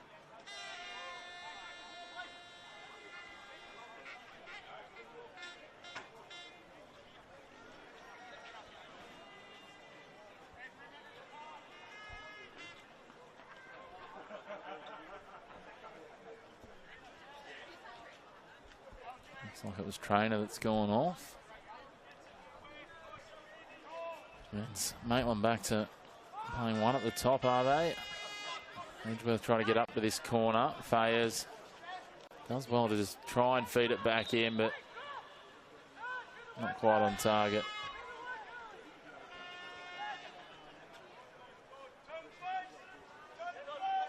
And come back across for a goal kick. Pate plays it out. Barutsky's there. And Pratt. Driven forward. Isaac Collins on as well, so 2 changes happened to that goal. Challenger not having a 4th official ball. We missed those at the goal.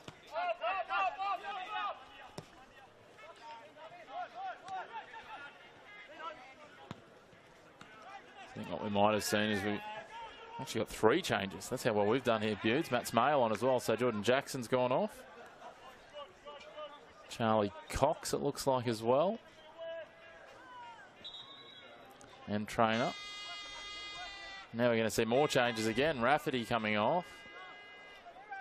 Is that Aswin Gurung coming on? It is. So Adam Hughes, unsurprisingly, considering they're down 2-0 here in a crucial game, has swung the changes and swung them heavily. 4 changes in total in the last few minutes for the Magpies. Can the fresh legs spark them into action? Headed to the back post of Pettisano. Rattles the netting, but on the wrong side. Edgeworth are full of confidence. They've got a spring in their step, leading by 2. Yeah, wow. Inches away from 3-0 and another goal for Edgeworth. And, yeah, they're leaping with confidence now. Lethal with their heads at the moment are the Eagles. Yeah, it was a wicked ball. I think it was from Goodman down this left side as well on his trusting right foot. The deliveries have been exceptional for Edgeworth today. So they have Crowley feeds it on now for Collins. He's got Butchard wide with a little bit of space. Jackson will track over to cover him up. Pops it back to Collins. Can he feed it in for someone in the box? He tries to go to the back post. Conway, a little fumble, but retrieves it on the retreat. Now, for the viewers at home, and Chris yourself, next time you see Maitland in a front third position like that, just have a look at the numbers that Edgeworth have behind the ball. Their season has been built on defence, and all I could see was black and red then. I know Pete McGuinness has been driving that all season, only conceded 6 goals. They're holding on to a clean sheet right now. against a pretty electric Maitland side. They definitely have goals in them. As you said, if you can keep a clean sheet, the worst result you're going to get's a draw. I always say that football's a simple game. When you break it down to things like that, it makes it easy. Obviously, they still need to find goals at the other end, but they've found plenty of them this season.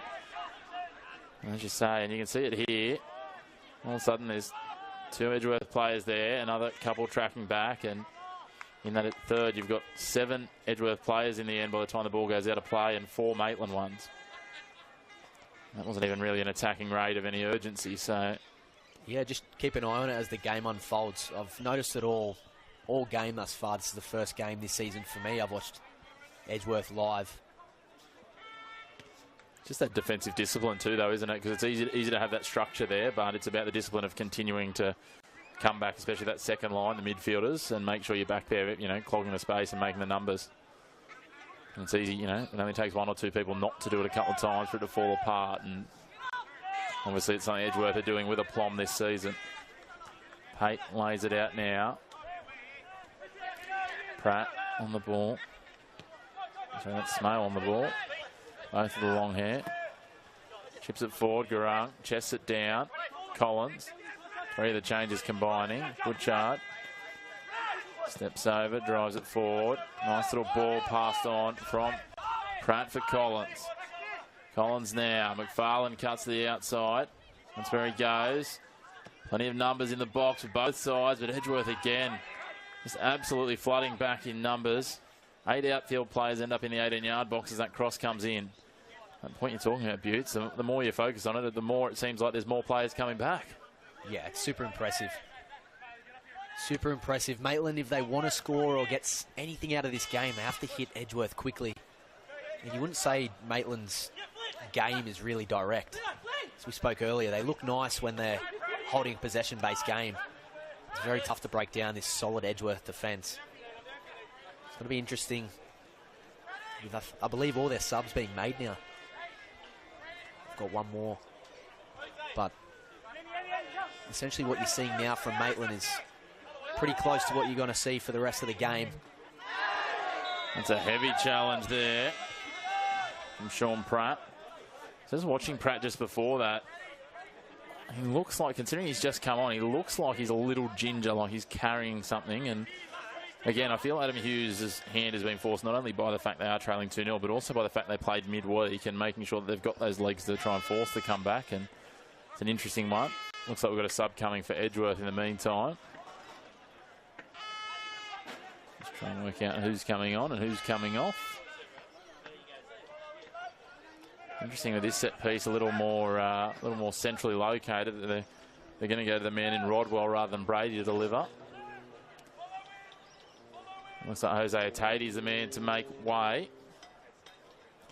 Might be Joe Melmoth, is it coming on? Confirm that in a moment. As you say, Peter McGuinness has to be pretty happy right now with how his team's gone in what is clearly a test of their premiership medal. Chris Fayers and Rodwell over the ball.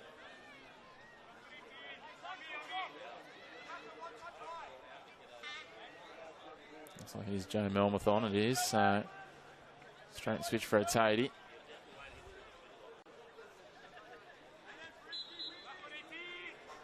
Rodwell solo over this. He curls it in with a strike. Pate takes it cleanly though.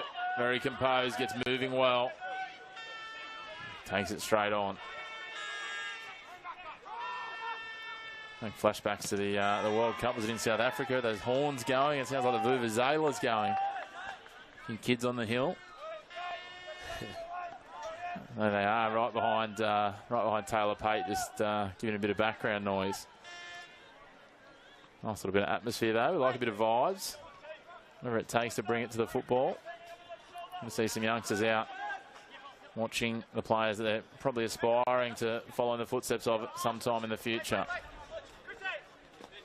Fayers, Butchard, very close quarters. Now Jackson feeds it across. Wowries lofts it. Goodman can't get ahead to it. Smale pushes it across the line. Fayer's been impressive for Edgeworth this second half. Probably didn't have as many touches in the first half, I don't think, but he's been very involved on and off the ball this half. He is carrying a yellow card as well, but him on the ball now. He's been everywhere. He certainly has. This is the man that just passed and has found his way tracking back through midfield, Aaron Pettisano. Well, it looks like Pettisano might be playing more of it, a midfield role now.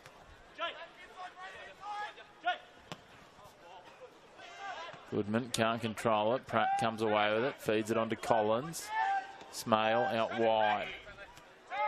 Back in Pratt. Pettisano breaks it down. Goodman. Rodwell. And Farling gets a boot in. There's a name we haven't called for a little bit. Probably talks to how little possession Maitland have had in continuity.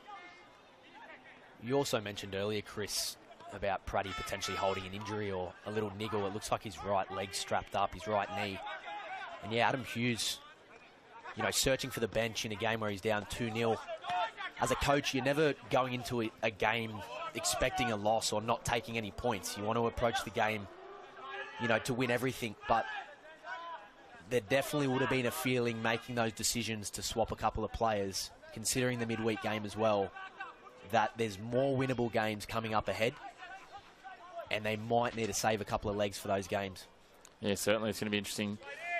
Also got the State Cup coming this weekend, how that's going to play out for some teams that are involved in that. And these are decisions that coaches on the men's and women's games are going to have to make over the coming weeks, is how they manage workload and balance. And last thing you want is key players or any players going down with injuries. Speaking of, Rodwell. Pratt's just got himself a yellow card. The referee said he's used his elbow in that challenge. I thought he was going to speak to Jordan Lennon because he came over and rode the back but got the ball. But, yeah, I'm not sure what's going on with Praddy today. He seems like he's on a bit of a mission. Yeah, as you say, that right leg heavily strapped, and he was sort of holding the lower back as well, so he might be having some troubles with the knee and hamstring, I'm not sure. He might be in the wars, unfortunately. Sean Pratt, looks like Rodwell is going to get a little bit of attention from the Edgeworth physio. Might have been a little head knock there as well. Hence why the referee probably went straight to the books for Praddy. I definitely missed it, but the referee didn't. He's been on the spot for all the key decisions, so we'll get back underway here, and it'll be Fayers to swing it wide to a Pettisano. Brady will try and overlap round to the right, but Pettisano cuts away from him, spins away from Pratt. Tries to feed it into the box to Goodman. Garang coming away with it. There's Pratt now on the ball, heavy touch. And Pettisano. Pratt straight to his feet, pokes it forward. Had a moment of concern there when I saw Conway coming out of his box. Garang against his opposite number in Wowries, and the free kick's going to go to Wowries, and we're going to see Rodwell coming back on after that treatment as well. Neither side quite resting on their laurels just yet or giving up on the fixture. Head inside the last 15 minutes here at Jack McLaughlin Oval. Round 18 match of the round. Northern New South Wales Football's YouTube channel, the home of all your NPL this year. First grade, reserve grade, men's and women's, live and free. In our match of the round, it is the Edgeworth Eagles, the undefeated ladder leaders, 2-0 up here against Maitland. Maitland yet to find a response. What can they do here? Ball fed forward for Crowley. Can't quite control it where he wanted in front. Brings it back, drops it down to Rafferty. Rafferty sliding around, prods it. Not quite to the range he needed, and it spits away for a goal kick. It's all been a little bit disjointed with Maitland since that second goal come in for Edgeworth, unfortunately, Chris. Just haven't really been able to get a hold of that game again and control any sort of possession or have a good spell of possession. I think they're looking to go a little bit more direct. As you saw there, McFarlane's been unfortunately spoiled of the ball this half. You haven't seen many touches from that man in the middle, but the one touch he did have then, he just tried to strike it straight with his left foot to Crowley and hit him early. We're approaching the last 15 minutes of regulation time. You'd have to say a goal now or any time soon is pretty crucial if they want to crawl themselves back into this game. Yeah, I feel if anyone was to score shortly, Maitland might liven up a finish. Edgeworth would certainly ice it. Butchard probing forward. I'm not quite sure who's looking for there. McFarlane hustling here, takes it away from Pawiak. Can he find Crowley? Gets a little nudge. And it's just enough there as McFarlane had his head down, charging forward. Pratt asking the question of the referee of the proximity to goal. And I think the referee got that one absolutely right. No need to go to the pocket on that. Striking range, Chris? Certainly within striking range. I was intrigued to see who they were going to have over. It's going to be McFarlane. 2 goals already to his name this season. So he'll come in and dress this with the left and try and curl it around this wall. Well, he's definitely got eyes on goal. Would not be surprised if he's going to have a crack from here, Daniel McFarlane. Certainly does, and parried away by Conway. Collins is going to race down to it out wide on the right flank. It was a good shot. Collins will be frustrated that that got away from him there. Another player just stepping over and slipping. Pawiak feeds it nicely through there. Rodwell can't keep possession though. Power O'Toole gives it off.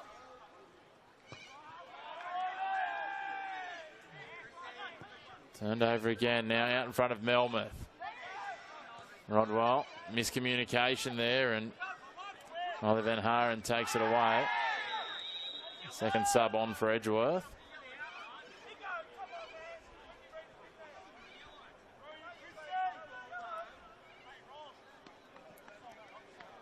A few frustrations starting to boil over for the players, and unfortunately with this margin and without a goal, another goal here, you feel this is just going to peter out a little bit, unfortunately, Butts. Edgeworth will get to a point shortly where they're just going to be very happy to just shut things down, and Maitland are probably getting to that point where 2 goals might be beyond them and they might be ready to accept that fact. Yeah, well, I think Edgeworth, since they had scored that second goal, have just been in cruise control. They've definitely grown in confidence as the game's gone on. Not they were lacking any, but definitely the goals have assisted in them playing that brand of football that they've played so well this year. It's been a fairly clinical second half from the Eagles thus far. Jackson heads it back in. Wowries has got some time. Misdirects a pass a little. Collins does well to get ahead to it. Now Pratt drives it forward looking for Butchard. I don't think he's going to be quite quick enough to get there. Xander Wowries, I thought he was going to try and kick that into Barnsley. Butchard's worked hard on the right side for Maitland today. Defensively been solid. It's the throw. Gurung tries to unintentionally do the splits. Fayers trapped. Pratt feeds it back. Fayers intercepts it. Gurung thinks about throwing in a challenge. Power O'Toole spits out. Friendly bounce for the Eagles. Melmoth making a run. Pawiak lost his footing as he hit that. Melmoth drives it into the legs. Plays it across now. Rodwell's there. So much space on the right. Couldn't put it in front of Van Haren though, and so he's got to track back. Power O'Toole gets there and takes it away. Lennon and Power O'Toole working together. Van Haren hustling against him. The ball now goes out. A bit of an anticlimax at the end of that contest.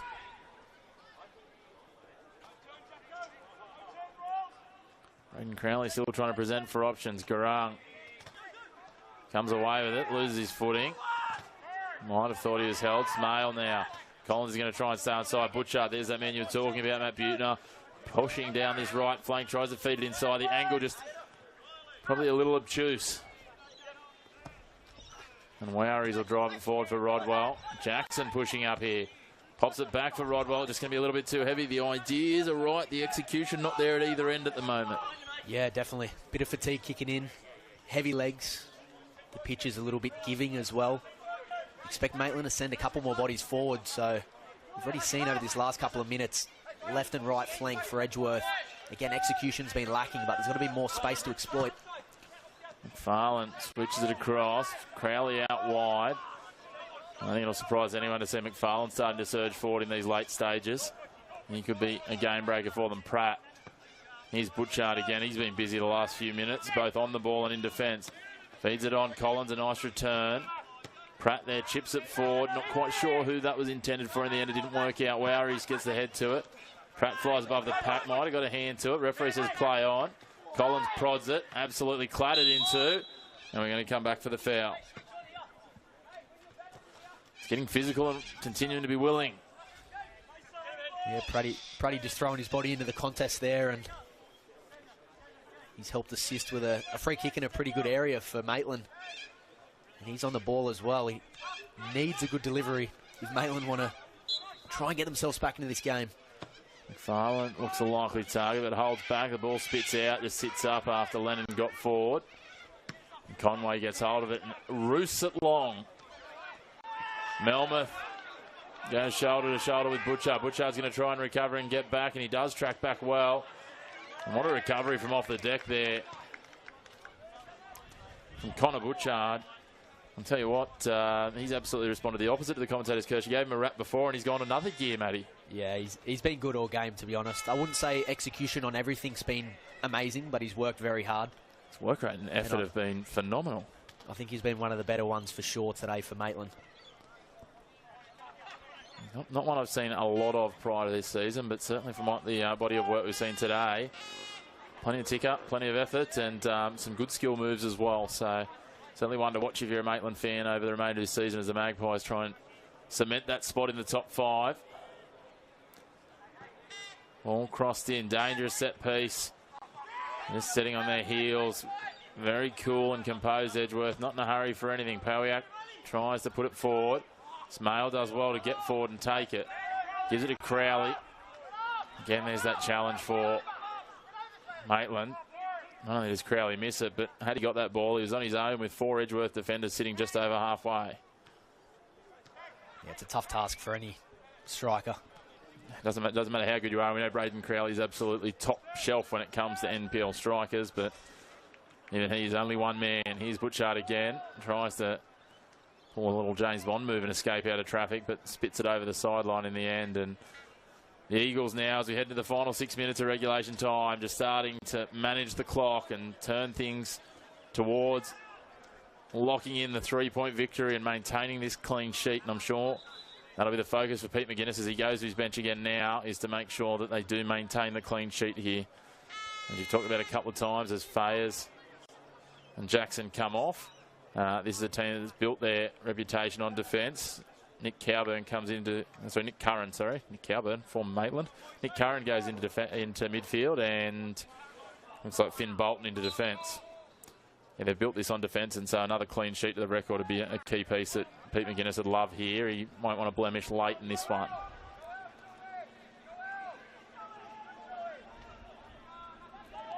Shepherded across the line. Moment of consultation between the referee and assistant referee. Straight away. They get moving here. Collins. Smale racing down the line here. Powiak just gets a boot in and prods it over the line. Time ticking down for Maitland. And faint chances getting fainter. Butchart drives it from right to left.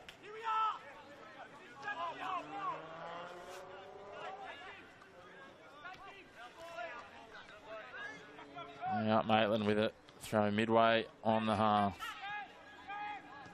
Of course, plenty of other action going on at the moment around the grounds.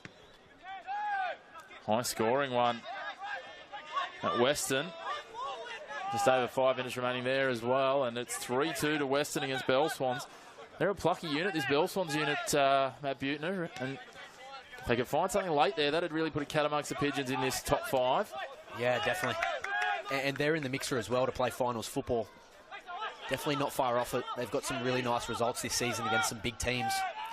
They definitely have some firepower. It'd be interesting if they get a late one against Western. They certainly do. They brought in the import striker, Drew Patterson, and he's just added a sort of one out at the front. Now they've got a foil and an out-and-out striker, which is taking them to a new level. Called them against Cooks Hill the other week, and they put on a bit of a show.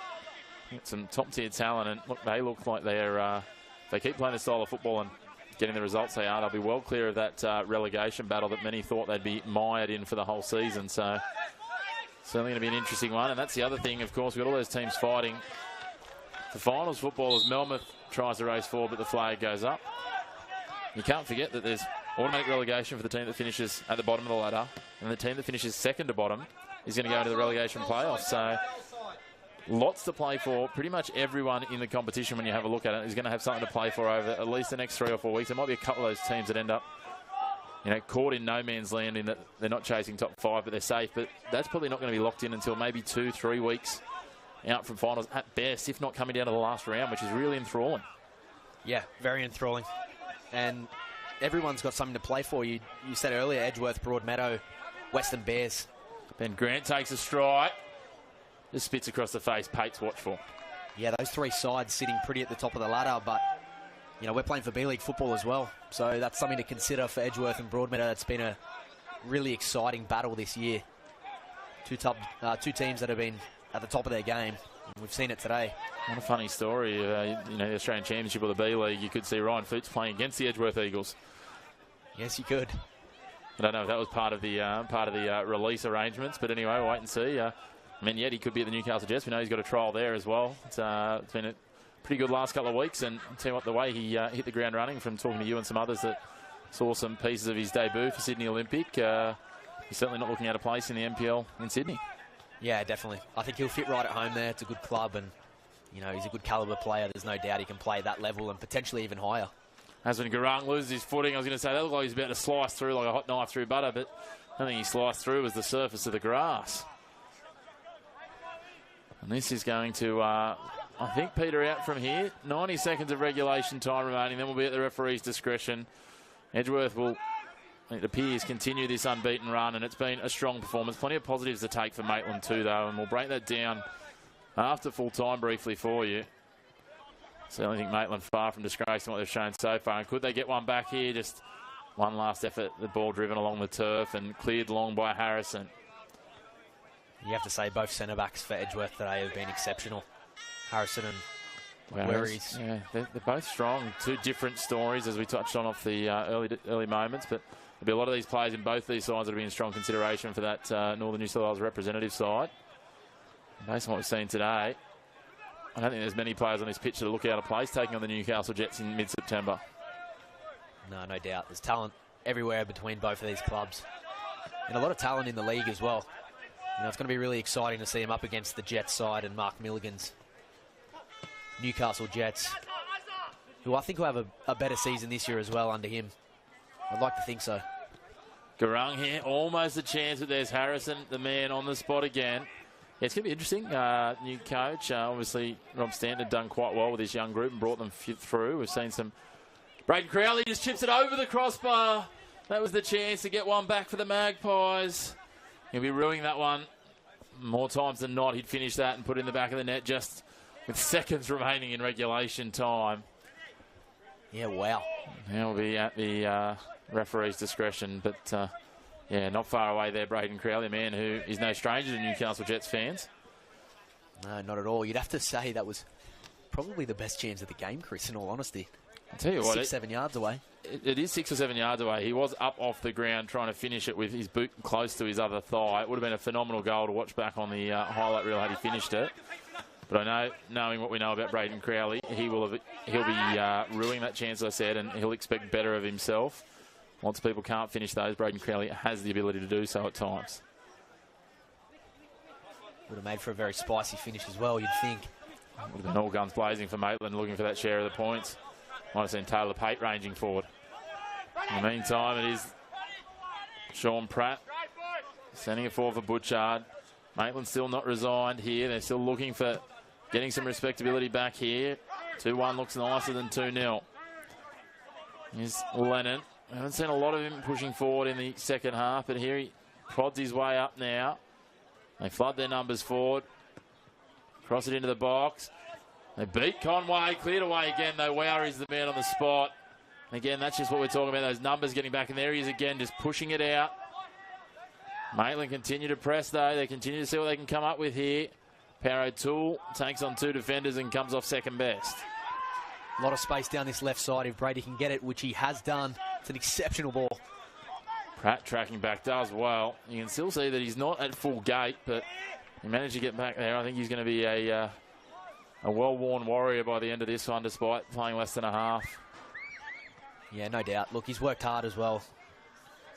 He's certainly been impactful, and we know that that's what he does when he gets out there. So, again, as I said, there'll be some positives if you're Adam Hughes. Unfortunately, there won't be any points at this stage. But they're right in the mixer as it comes down, and the form they've shown here would be enough to beat most teams in the competition. Unfortunately, just hasn't been enough against Edgeworth today, who've taken their chances. The referee continues to count down his stoppage time. Power O'Toole puts it forward. There's Pratt again. Power O'Toole again. He's going to switch it across the pate. He comes out to Butchard. Edgeworth still trying to control this game and pressing high. Collins. Butchard calls for it again. Nice ball inside, but well tracking back. Edgeworth get away with it. Powiak now feeds it forward for Grant. Grant one-on-one. Can't win it out. Just prods it into the box, and Maitland will see it away for now. Pratt chips it wide. A little too heavy, though, for Power O'Toole. And the referee says that will do us here at Jack McLaughlin in round 18, match of the round. And the Edgeworth Eagles, they may have lost their golden boot, but their wings are still very much intact. They prove they're not a one-man team. Saw into another crucial win that tightens that grip on top spot Buttes. Do you think this win was all about system today for Edgeworth? And do you think they've proven the point that, you know, they don't need Ryan Foots to push forward and go deep into this competition? Yeah, I think so. I think they get a lot of confidence out of this game. I think they've proved a lot of people wrong, or maybe answered some questions. A really professional display from the home side today. And they've just proved to me and to everyone as well that they are the real deal. They want to play B-League football and they want to take out the premiership this year. Well, they'll take plenty of positives away from it as they build. It'll be interesting to see what Maitland can take. But I think, again, if Adam Hughes is finding the glass half full, there's certainly lots of things to take from it. The performance of Connor Butchard was one of those. Aidan Rafferty was another. When they did push forward and got their numbers moving in the right ways, they looked strong. And that will find goals against other teams. Unfortunately, it wasn't enough to find goals today. But that will be all from myself, Chris McPherson and Matt Butner today. Closing out round 18, match of the round, the Edgeworth Eagles, 2-0 winners. Goals through Jalen Rodwell and Flynn Goodman. See them secure another 3 points and sit clear atop the table of the NPL. Until next time, we're wishing you a very good afternoon.